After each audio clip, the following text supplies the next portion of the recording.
respectful of your time on your evening shift or night off, so I want to start on time. It's 5:30. I'm Richard Baer, your district manager, and I thank you for coming to this Momentum meeting.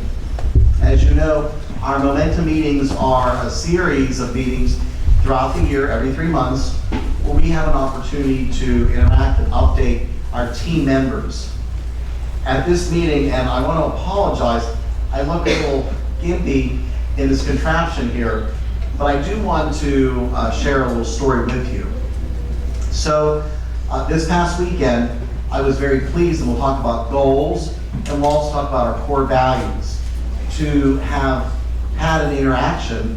It was the only good thing that came out of flipping over my handlebars in a bicycle accident, doing a 360, and then, as you see, almost doing another 360 as I landed on the grass next to a multimodal path.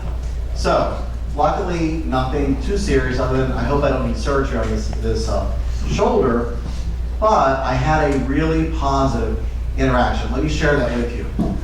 So a lot of times we read about people who really utilize our core values, you all know what they are, in a very positive way to benefit others. And I was actually the recipient of some of that interaction, that team platonic, where's Dad? Platonic love. So that team love that you feel in working for the district government or any organization where you have a true team. So after the accident, a golf cart stopped. And the first thing you think normally when a golf cart stops, at least I do, is I think, geez, wouldn't that be embarrassing?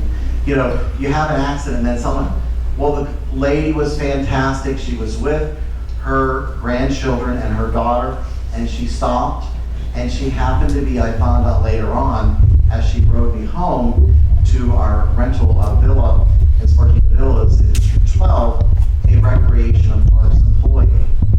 And it was so amazing that this person stopped, took their grandchildren out of the cart, her daughter, they waited with my wife. There were bikes and hats and helmets and phones and glasses everywhere. Picked all that up and probably delayed her day a couple hours by actually giving to me her time, which is really one of the most valuable things that any human being can give to another, which is time. And when she did that, we talked a little bit, and she said, are you Richard Baer? And I said, yeah. I said, my dad's Richard Baer. He's a veterinarian in Shannon Animal Hospitals in Pennsylvania. A lot of people know him.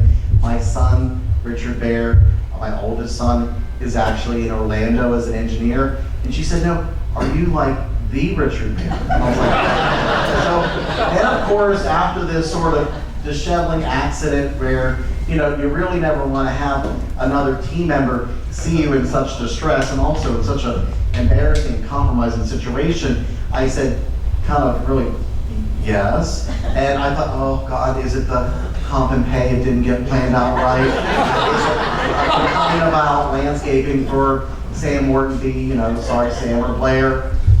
And she said, I just want to say that I really appreciate what you guys are doing, and we had some pleasantries. And then she said, I want you to know just one thing, pay it forward. So it reminded me of all of that V-Factor, that Dream Maker, that training that we all go through about how we are here to help one another and pay it forward. So I remember that. Just wanted to share that with you. Now, the reason that relates to what we're talking about today is that we truly are a team, as was exhibited to me by that Recreation and Parks employee. What we accomplished this year, which we're going to go over, is something that could not have been accomplished without all of you. This morning we had well over 300 people in this room that we actually share this with. And it's all of you as well as the people this morning and those that are on shift or couldn't make it today. So all of our efforts, although people see me as a district manager or my senior staff here, you'll get a chance to meet and they'll go over their individual balanced scorecards, which goes over all of those accomplishments throughout the year. You will see that they couldn't be accomplished without all of you and all of your effort. So that is very much appreciated. I do want to say that as we go forward, that we have focused on the areas we've talked about throughout the year in our Momentum meetings. Those areas are enhanced customer service. We're known for customer service in the village's district government. Also, looking at transparency. Transparency is something that is so important. You've all seen, heard, participated in governmental actions where the public feels left out. We have really strived over the past year to make sure that our public, our elected officials, as you'll see, were included in those opportunities for decision making. We have tried to make sure that each of you team members, and I know I can see by your faces you're excited about this. We're not going to talk about pay tonight, but this funded those pay raises that we talked about throughout the year. So transparency, very, very important. Systematic, efficient decision making, extremely important. We are operating $2 billion with a B dollars worth of infrastructure, vertical and horizontal. We've gone over that. You're going to see the systems that were put in place, acquired by the different boards and government entities to bring those systems to fruition. That will benefit all of us by making our budgeting, by making our management of our resources much, much better, more efficient. And efficiency and effectiveness. You will see on these scorecards that running an efficient and effective government is important to all of us. As residents, and I would say probably the majority of the people in the room are residents of the villages, it's important to run an efficient government. And again, I thank you for your ideas and your opportunities that have been put in place here, and we'll talk a little bit more about them. So, the goals. These balanced scorecards that we'll go over, all 70 of them, no, there aren't 70 of them. This will be, it will not be 70. There's about 14 of them. These scorecards that we'll go over are actually indicative of the goals that we have set the prior year, your senior management team, and we'll have a second year from each of them, as well as how we'll look forward to setting the goals for the coming year. They will frame our actions for the coming year. They also, as I mentioned, the over $3 million worth of savings in these scorecards set the tone for our elected officials, the VCCDD board, to approve the comp and pay position reclassification actions that went forward this year. Now, that $3 million, the vast majority of it expressed in annualized savings, is what fueled for the majority of that comp and pay plan. And the other issue is that the scorecards themselves will actually be a framework for our board members to see and understand the value that you as team members bring forward to this team, and that you portray every day in your actions to our customers out there, the residents of the villages. Now, these scorecards are dynamic. We'll produce one each year and we'll update them during the year. Already our senior team have been collecting things that we'll be working on this coming year in their own goals, or things that we are to accomplish in the coming year that we reflected on next year's scorecard. You might remember that I mentioned that on April 5th this past fiscal year, that we actually did a district board supervisor update. It's a little different working in a jurisdiction where you have 100 elected and appointed officials. 100. It's not like a city council of 5 or 7 or 9. It's not like a county commission with 5, 7 or 9. But we have 17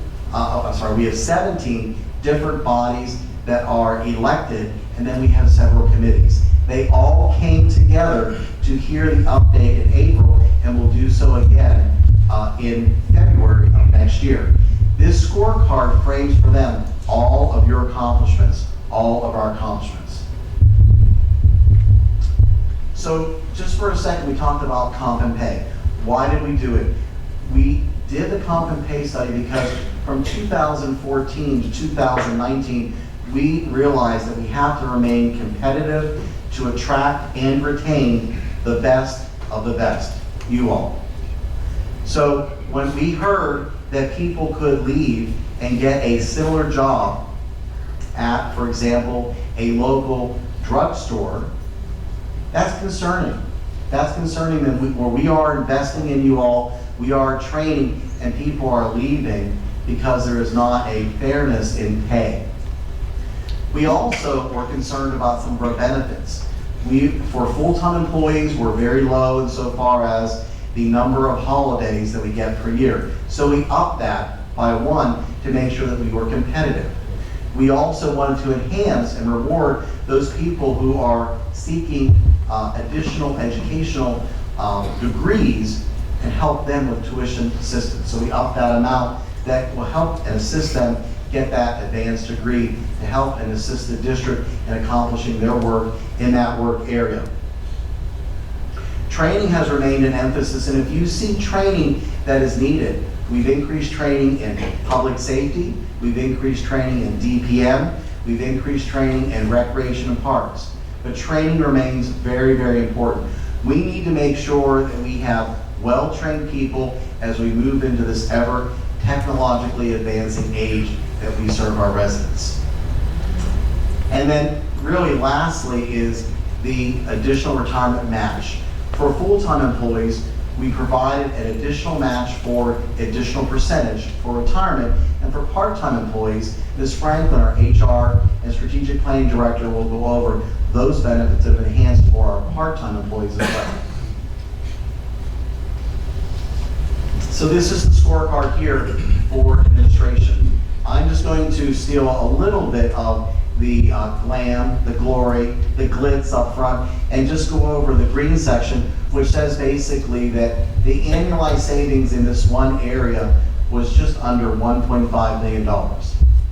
Now for the heavy lifting, we'll turn it over to our assistant district manager, Kenny Blocker, and in turn we'll go through all these scorecards, and there are not 78, 79 of them, but we'll go over them, and we'll have the senior member of our management team go over and introduce themselves to these for you. Very good, thank you, Richard. We appreciate y'all being here tonight, and a couple of things before I get started on looking at some of the savings. Just wanted to say that, through Mr. Bear's leadership, we were able to focus and strategize and set our goals to be able to accomplish a lot of these tasks this year. So for that, his leadership, I do want to thank him for that leadership.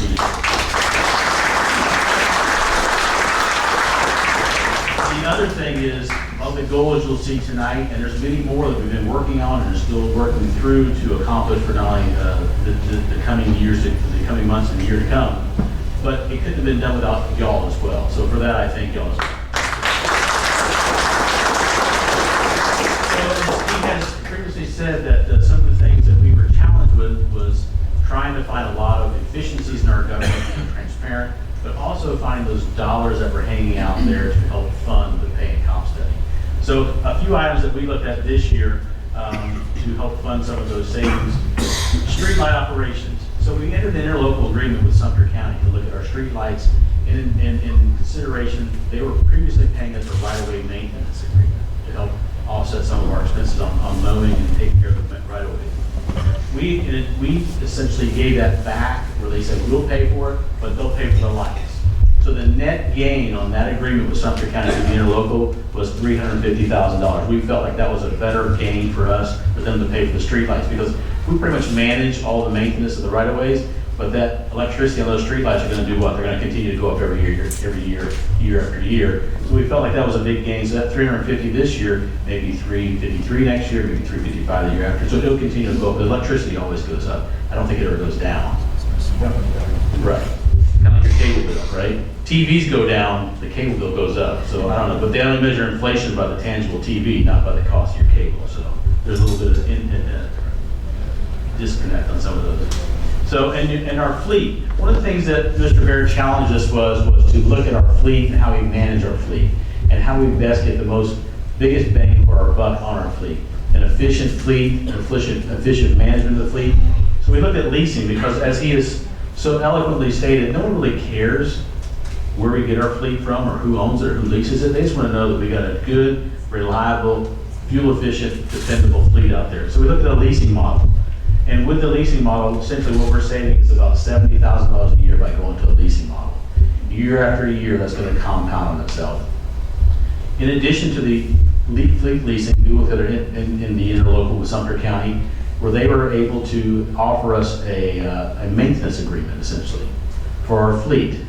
So when we have a fleet vehicle that, or a fire truck that needs maintenance, oil change, brake job, tires, you name it, if it needs some maintenance on your vehicle, we take it to Sumter County.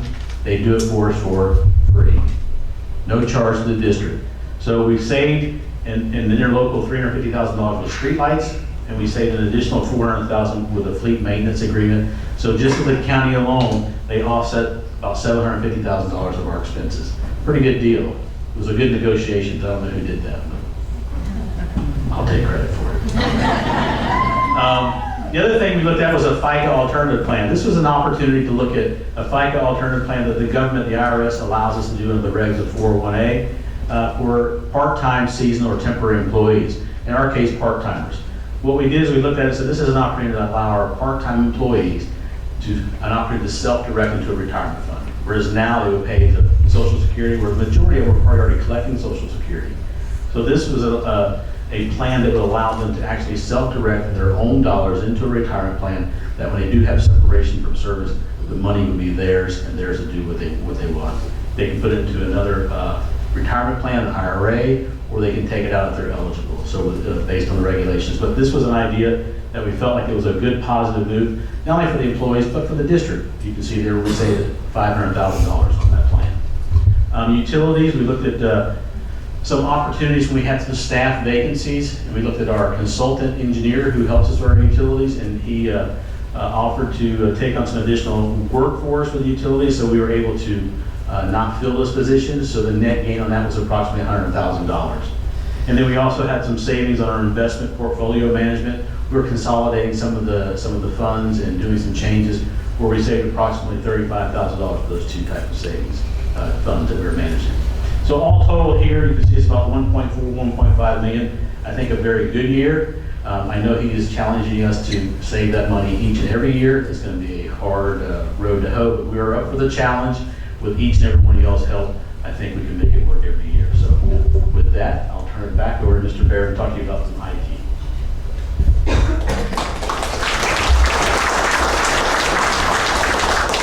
So the next area is technology and board support services. Brittany Wilson, who's the director of that department, is actually out of the state. So I'll touch on this for her. Really in the bottom center right, the red area, you will see that there is TSG, a base level service contract. Previously, the district's practice had been to individually pay for each interaction with TSG, whether it was connecting a phone, starting up a computer, any sort of help desk. So what we've done is, whether that's 1 or 100 occurrences, we've negotiated with that outsourced service vendor a base level service contract for all of those basic services, thereby saving us time and money, staff resources, and having to process, review, collate all of those invoices. And also then we scope out the more complex work for individualized scope of work task orders, so those larger projects. On the left-hand side, you'll see the board support and technology and also transparency. There are a lot of things that we do as actions with our boards, and the government and the boards wanted to enhance the transparency they had with their resident constituents. So what they did was, we had some review of some different practices. We posted all of the photos of all of the supervisors and the elected officials on the website. That's something small, but you think that we have almost 100 elected and appointed officials, and people would walk into a meeting and say, "Oh, hi there, Mr. Deacon," to me, and I would say, "Oh, I'm not Don Deacon, I'm actually Richard Baird," and they would say, "Oh," and then we look at our website, they run for re-election, they have constituents, they're out there campaigning, they're out there talking about initiatives and projects that they're championing. This helps them achieve that transparency. Another item, separating the agenda into more routine items, consent, and then the more complex items, actually pulling them off for just a short matter of discussion. That allows both the residents that are there to hear those items and the board supervisors and board of directors for NSCOT themselves in their individual governmental actions to discuss those items as needed. There have been a number of other items we've done with rearranging our new website, making sure things are more transparent, taping of meetings like this and putting them on our website, all to make sure that our constituents, our residents, our visitors to the villages can follow those many, many actions that we take. Think about it, we're 70 square miles. Wow, it's quiet here. 70 square miles. And soon to be in the 135 to 140 square mile range. So we are 6 times as big as Clearwater, Florida. We are, is it up? Oh, it's somebody's first right. There we go. Hey. We are 6 times as big as Clearwater, Florida, and Pinellas County. We are going to be at the size of roughly 40 square miles, twice the size of Rhode Island. That's big. $2 billion with a B dollars worth of infrastructure. That's a lot. It lends itself to making sure that we have that connectivity, that transparency with our residents. Our board members have that availability where they feel like they are more connected to the government and to the residents. We talked about asset management and the financial management, those systems, more real-time, paperless, better ability to manage that infrastructure. We talked a little bit about asset management, a geographic information system based platform to comparatively budget for, analyze expenditures, looking at similar floor plates of, for example, Seabreeze and Lake Myona Rec Center. Why are the costs here different than the costs over there? Making sure that we spend those dollars wisely. So with that, I would like to turn it over to our next presenter, which is Chief Kane, to go over BPSD and their efficiency and effectiveness measures.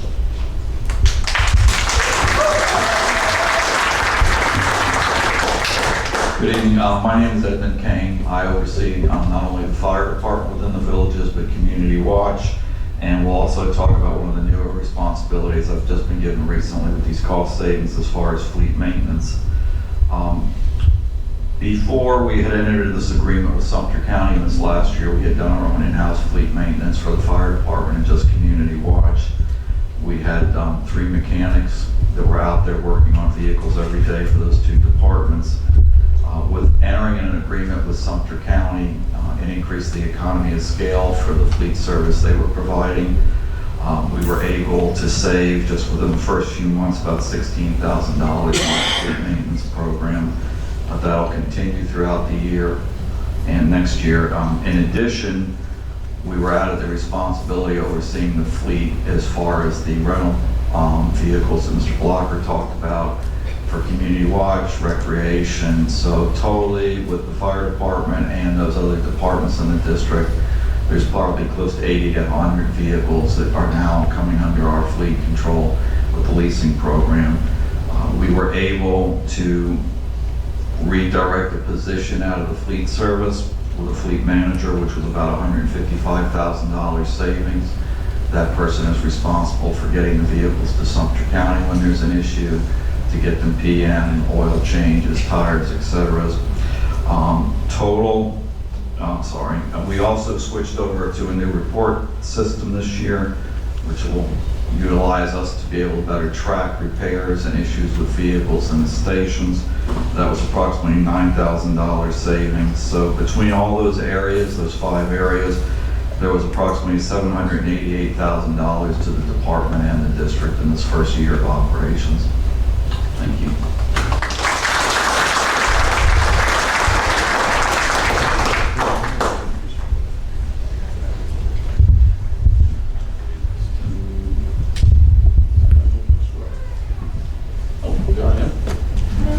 Chief of Community Watch, let me start off by asking all of Community Watch staff to please stand. Would you please stand for us?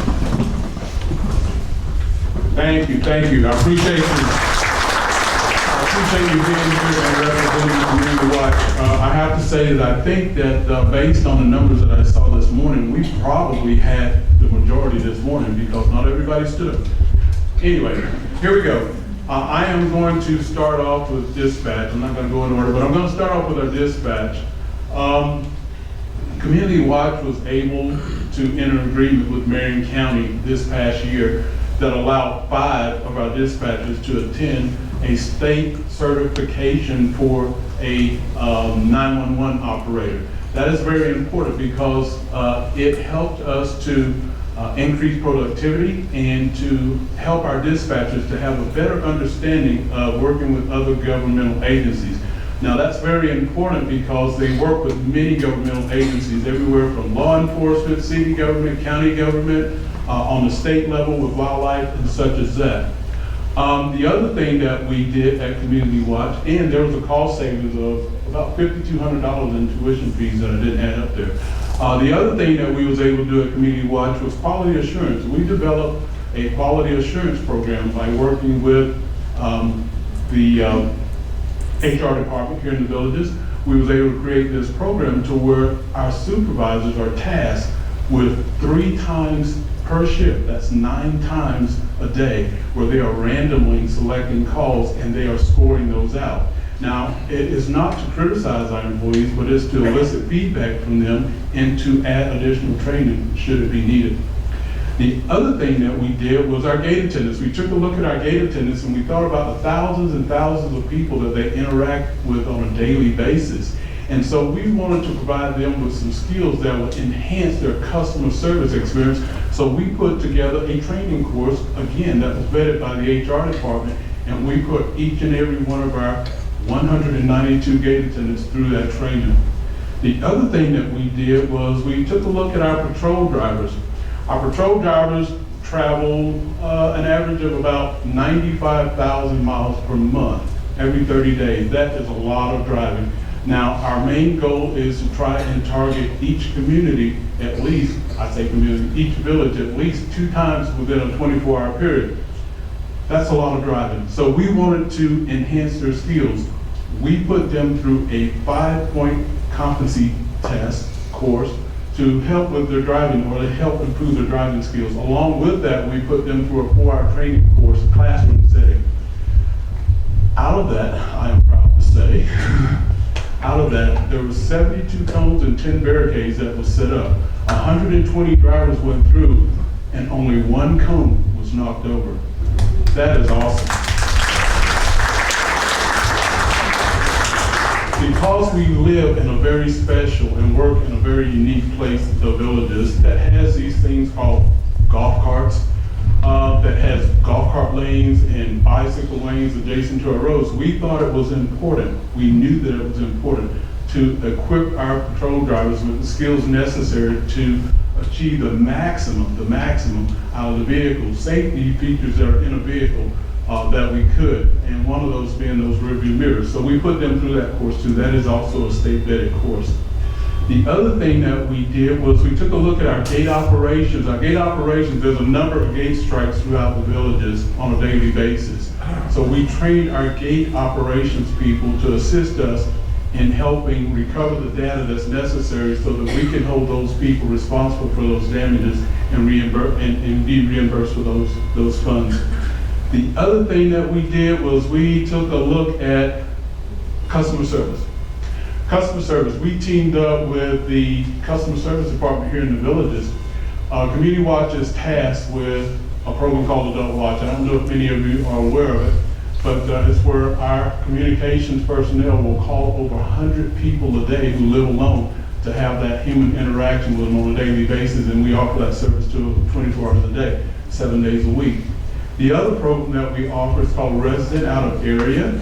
That also helps the public safety department in the course of a natural disaster. And we also offer them house checks, and we do hundreds of house checks. When people go out of the area and they're going to be gone for an extended amount of time, a minimum fee will come out 3 times a week and we'll do a perimeter check. The way that has helped Community Watch by teaming up with customer service, they now do all of the registration for that. What it did was it allowed us to reduce new staffing, we was able to eliminate one of the positions by reassigning other assignments within the department and community service, no, customer service, I'm sorry. Customer service was able to pick up that task for us. At this time, I'd like to introduce Ms. Carrie Duckett in customer service.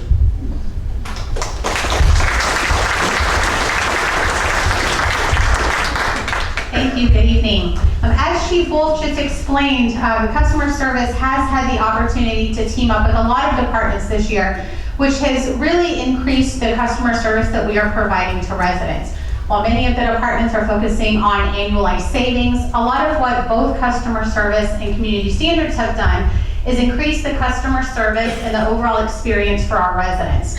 Starting with the community standards department, we looked at the architectural review process and the process it takes a resident to fill out an application, submit it to staff, have it reviewed, and then viewed by the architectural review committee. And we thought of different ways that we can make that experience a little bit better for both the resident, staff, and the architectural review committee. So we revamped the application. We included step-by-step instructions on the website, and we do a better process overview of those applications before they ever reach the committee, making it a little bit more of a seamless process for everybody involved within that department. On the customer service side of things, not only do we partner with Community Watch, but we also partnered with the Recreation and Parks Department in the Resident Academy program. For those of you who are familiar with that program, just over a year ago, we had about 700 people on a waiting list waiting to attend. And that's 700 residents. That doesn't include the staff, those of you that might have attended, or our board of supervisors. Those were residents that really had the desire to learn how the district worked, but were waiting anywhere from 6 months to a year and a half to be able to attend. Well, rather than maintaining a waiting list, we now have the ability through the Recreation Department's Max Galaxy to have residents sign up online when they choose to sign up based on the schedule that they have. So I think Jennifer with room reservations was ready to kill me by the time that was over, but that is successful now and residents are now signing up and able to attend that 4 times a year. We also looked at our program, for those of you who were familiar with Welcome Wednesday, and looked at the value of that program and the information that all of the departments were submitting. Hopefully, you as district staff have taken the opportunity to look at what has come out of that program and what we now call the District Weekly Bulletin. It forces all of your department heads to look at what is happening in the upcoming week and what has been accomplished the prior week and put it together not only for residents to know what's happening, but also for you to know what's happening, so that you know if there are any closures or anything that you can expect to see over the next week. We work really hard at making sure that information is available, again, not just to residents, but district staff as well. And then finally, the Customer Service Center was able to partner with the Village's Public Safety Department and the Finance Department this year in opening up our first ever satellite office. We now have the ability to provide all of the services from customer service, including enrollment in the Community Watch programs, as well as finance services such as payment of the utility amenity bill and obtaining bond information at our new location at the Village's Public Safety Department just off of Morse Boulevard, south of State Road 44. So that's another great opportunity that the department has had with other departments to increase the service that we're providing residents to the villages. Thank you. And I would like to introduce Mr. Blair Bean with District Property Management. A lot of change here. That's awesome.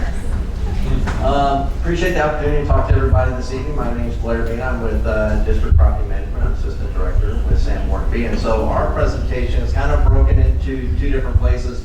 We were able to find some savings, not only from some adjustments that we made through contracts and purchasing, which Sam will talk about next, but also through some optimization in our processes, and also by looking for some efficiencies. And I can see some of our managers back there in the back, and I saw them cringe when I said efficiency, because I know they get tired of hearing me talk about that. But really, it's a great thing for us to talk about in the future, and now is how do we save money? as far as how we look at how do we get the most from the resources that we have. So for the effort that we're going to put in, how do we get the most out of that effort? And so for us, there was a realization of an annual savings this year for us of about $140,000 through our reorganization. What we did is we reorganized into divisions, functional divisions within our organization. And then from there, we identified some positions that were vacant that we really didn't need to fill again because they could be absorbed into other positions. And so those provided us an opportunity to save some money. So also we looked at how are we going to use some technology to create some better efficiencies, get rid of some of our inefficient processes, things that really were time wasters for us, so that we could make the most use of our efforts and get the best results. So those things are really hard to put dollar values to. Really typically how we would look at that is in the future by creating this free board and the ability for us to do more work with the staff that we have. We're going to not just see a savings this year, but we'll see a savings going into the future because it'll delay the time for us to have to add additional staff. So we did that through a number of things. We implemented some Surface Pro tablets so people could work in the field, saving the amount of time that they had to drive back and forth from the office to their field duties, so that we could have some remote work that was done in the field. We started implementing some facility asset management. We worked some with public safety as they implemented Halligan system. That kind of helped us with our efficiencies and doing some work orders. And we're going to carry that momentum forward as we move into CityWorks, and we'll have some better improvements there too. And then we looked at some process optimization. So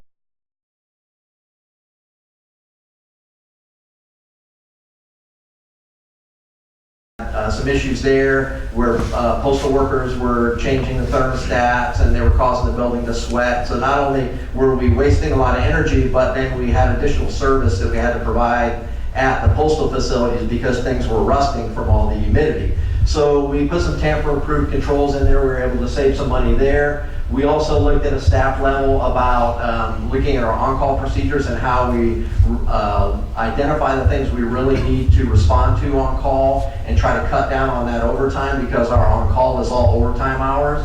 And then we also looked at developing some trainee positions instead of hiring people maybe with 25, 30 years experience and having to pay higher salaries. Maybe we could create some opportunities for some people that were very motivated and had great knowledge, but then we could teach them those skills and we could grow them through the organization. So, you know, we realized some savings from that also. So I'm going to turn it over to Sam Wardenby, and he's going to talk about where the big money was, and that was in the contracts and the purchasing work that we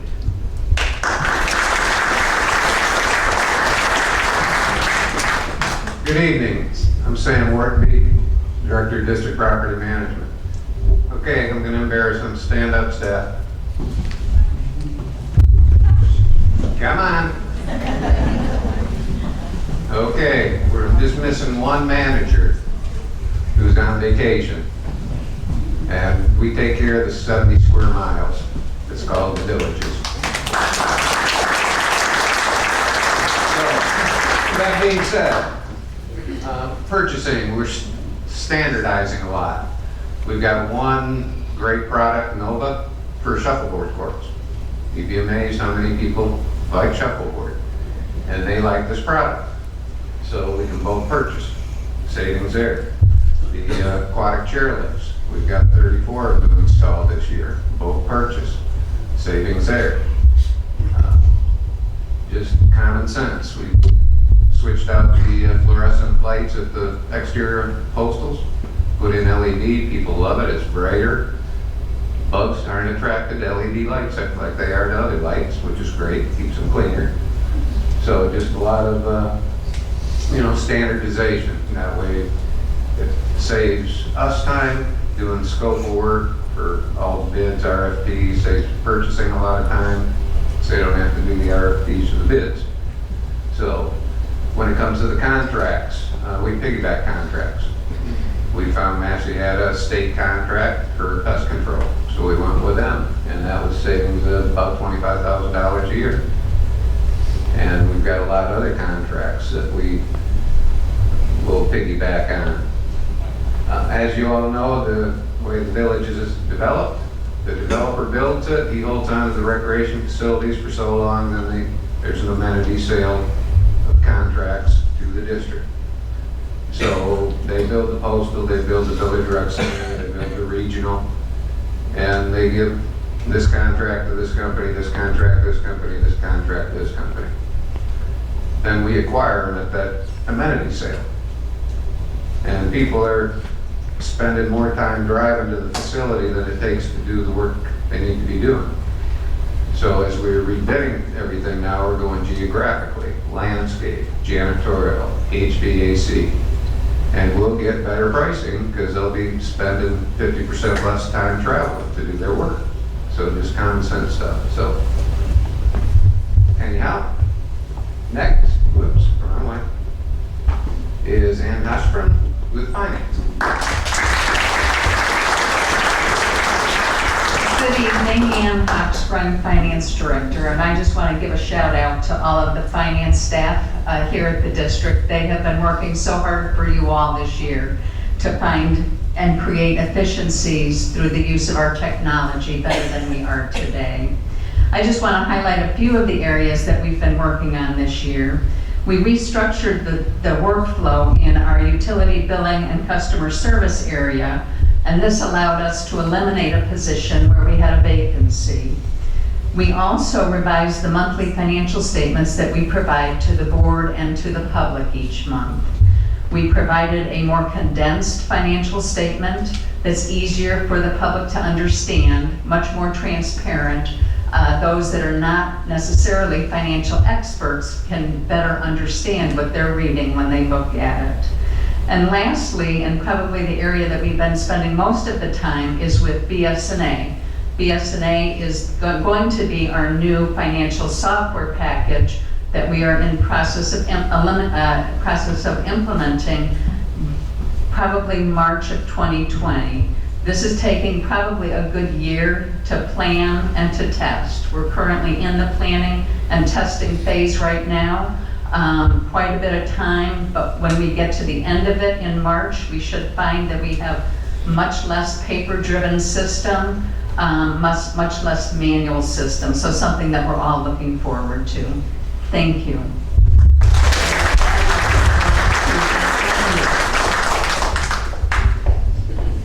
Good afternoon, Mitch Leininger with Executive Golf. Show of hands, how many golfers do we have in here? That's great, that's great.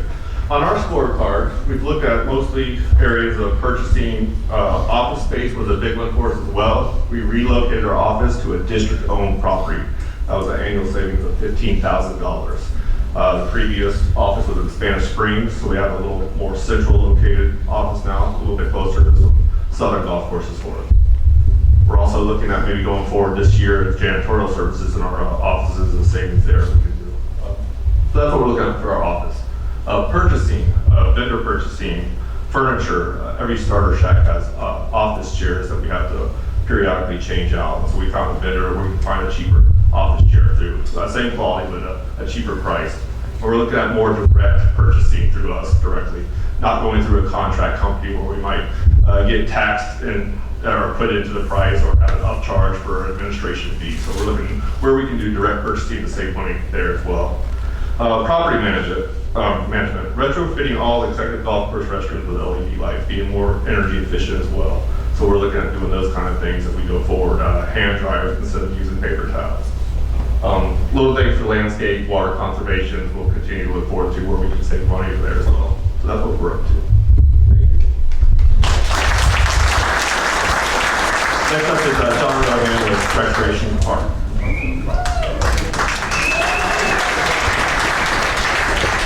All right, good evening everybody. John Rowan, Director of Recreation and Parks. As you can see, this amazing team here, we are committed every day to try to improve how we do business. And so you heard the word standardization. One of the things we try to work on in Recreation and Parks is best practices.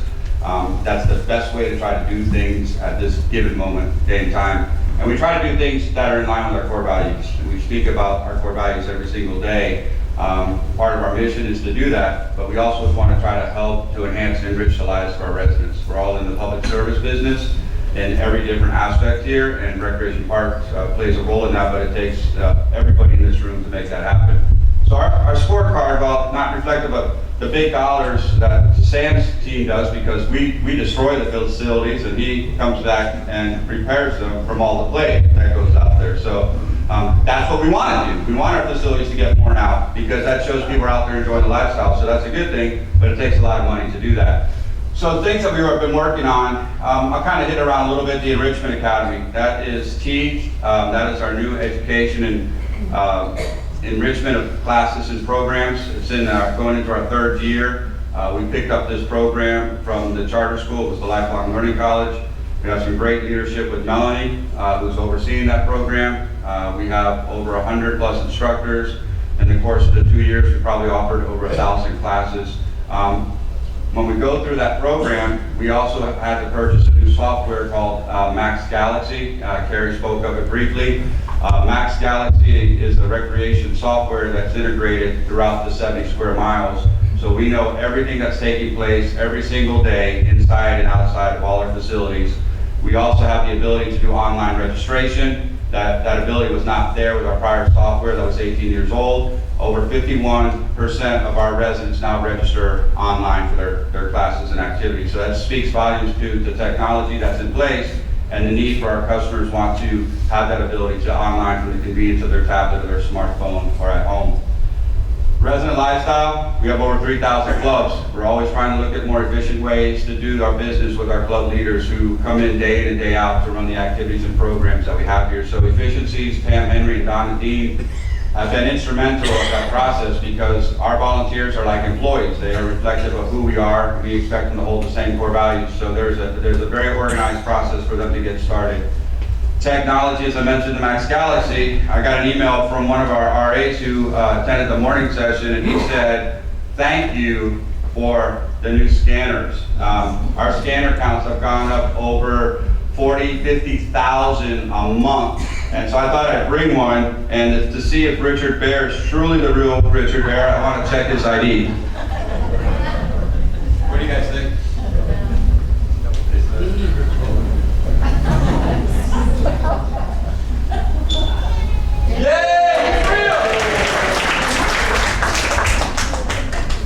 So we're really excited. You're going to continue to see more technology improvements. Richard speaks of it often is that we want input from our team members, whether you're part-time or full-time, whatever your capacity is working for our organization. The communication to share ideas because you're boots on the ground. You're gonna hear things from our customers that as a department director we don't hear every single day. So we expect you as a team to share those thoughts with your respective folks so we can continue to improve the district as a whole. The recreation news continues to be enhanced and improved. It is also on our districtgov.org website as a readable format. So if you don't want the printed form, you can go to your computer or your tablet and you'll be able to look at it and read it just like you would the printable form that we have here. So lots of great things going on in recreation and parks. We're getting ready to open up the Everglades Recreation Complex. That's probably one of our largest centers. It sits on 50 acres. It has a multitude of amenities inside and outside. We'll probably be opening up 4 or 5 recreation facilities a year. So as Richard says, we continue to grow. We need to grow our team, and we expect all of you to help us become great. Thank you.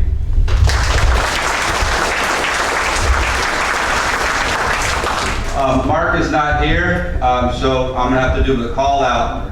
Ladies and gentlemen, put your hands together for the one and only Kenny Blocker!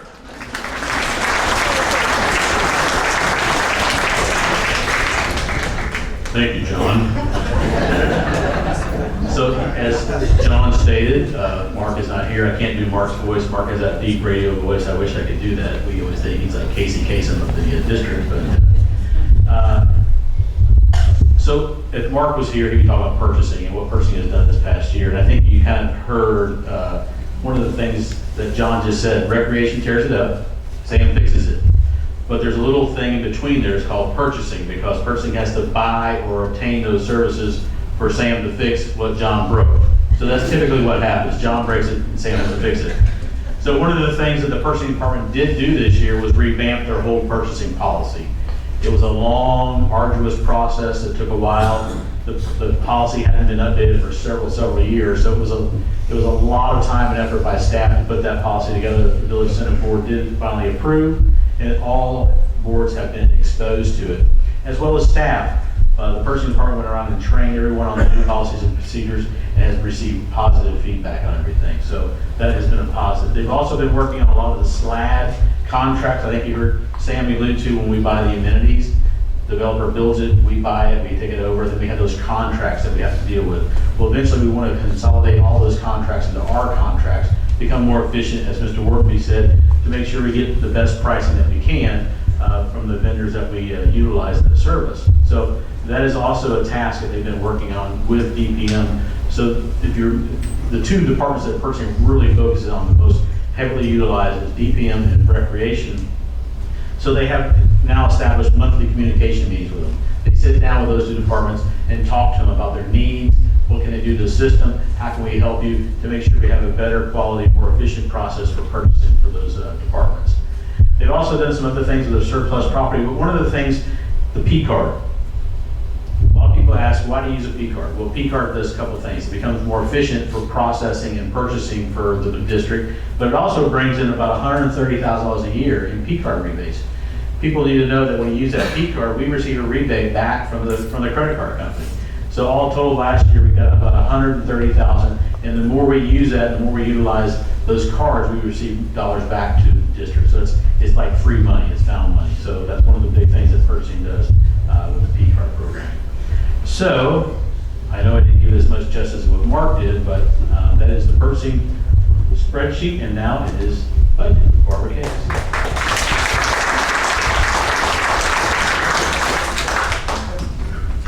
Hello, I'm Barbara Case, Budget Director, Office Management and Budget. Happy New Year! As all of you know, Tuesday was October 1st, and that is the beginning of our fiscal year, 2019-20 fiscal year. So we have been working on the budget for that over the last year, which included over 60 public meetings and workshops with all the districts, including those 100 elected officials and committee members.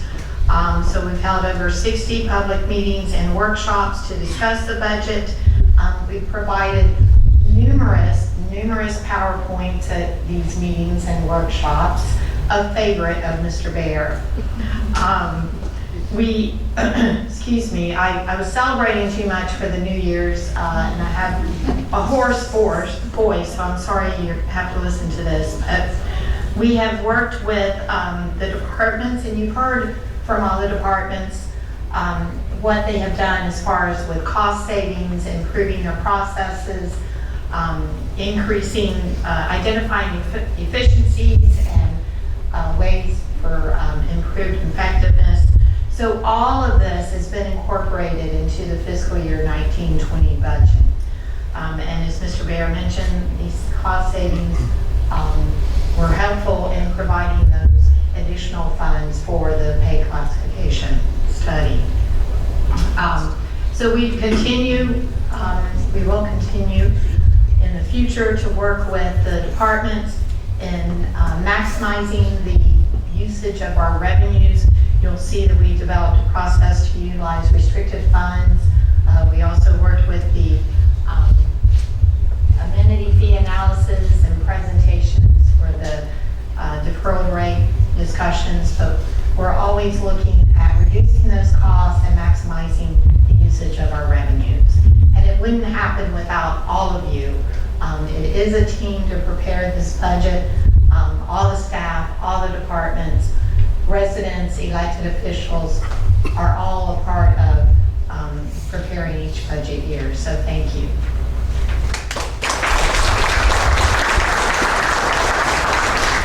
So next, I'm sure you've seen this face quite a bit, but here's Deb Franklin with Henry. Mrs. Case and I have been partying together, so my voice is also disappearing. Some of you may be thankful about that, but that's okay. I want to thank everybody for coming today. I know it's after work, and we appreciate you coming in and sharing some time with with us, but we're very excited about sharing all the achievements and accomplishments that have happened by each department, knowing that each of you had a role and function in this. Everybody prior to me talks about all the efficiencies and the effectiveness and everything that happened. And so HR's purpose in all of this is to help the departments accomplish the goals that they met and set forth. So we have a twofold function. One is to help the department heads accomplish the goals that Mr. Bear sets out for us and Mr. Blocker sets out for us financially. And the other part is for us to support all of you and meet the needs that you have and meeting the needs that we have to get all of this done. A couple of those areas you all know about. But this year, we are a cost center more than we're a savings center. But where we can save is in time and efficiencies. So one of the things that we have been doing is implementing a payroll system. So we went from Paylocity to Paychex, and we're finding that it's much more agile for us. Although we've had some bumps and glitches along the way, we have been able to fine tune our payroll system, our time and attendance system, and also our tracking of all kinds of data in a much more efficient way.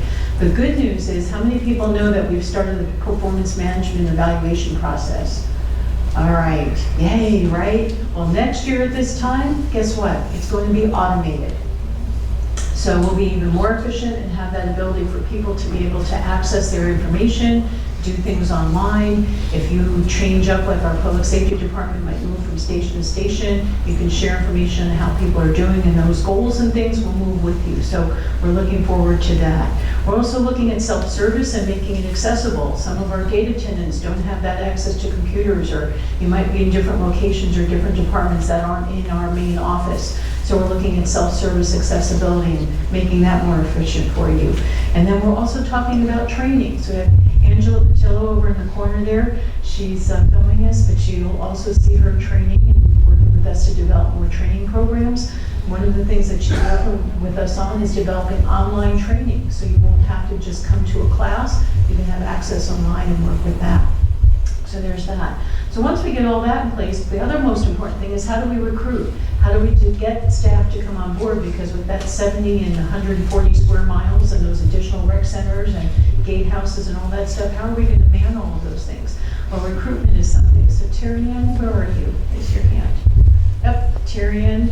Carol in the back is responsible for recruiting and selection and onboarding, and she's been working with me and department heads to come up with better ways to recruit. We're looking at building relationships with colleges and universities, developing those training programs that we piloted with property management, and looking at coming up with some internship programs. So how do we keep that funnel coming through and keeping us staffed? Training and onboarding, another feature. So we're looking at certificate programs. How do we succession plan? How do we get people to establish careers? Age isn't the issue here. It's how do we develop the skills and abilities that you all came here with, and how can we better that? So we're looking at developing those things. So that's that online training, looking at our core values, succession planning, management skills, communication skills, all of those things. And most definitely, Ms. Angela's been working with Lake Sumter State College, and we'll be building out some more computer training programs, especially PowerPoint, because as you can see, Mr. Bear loves PowerPoint. So we'll be doing more of that.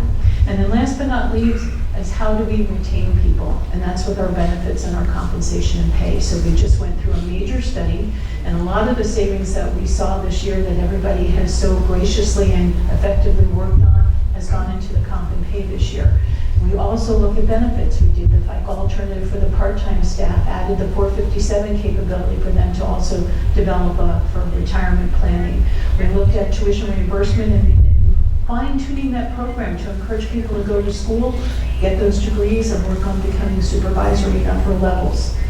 And also health and wellness programs. We'll be kicking off again. We'll have a walking program coming up shortly. Things to keep you all healthy and active and interested and engaged in what we do. So we thank you for all of that. Mr. Bear.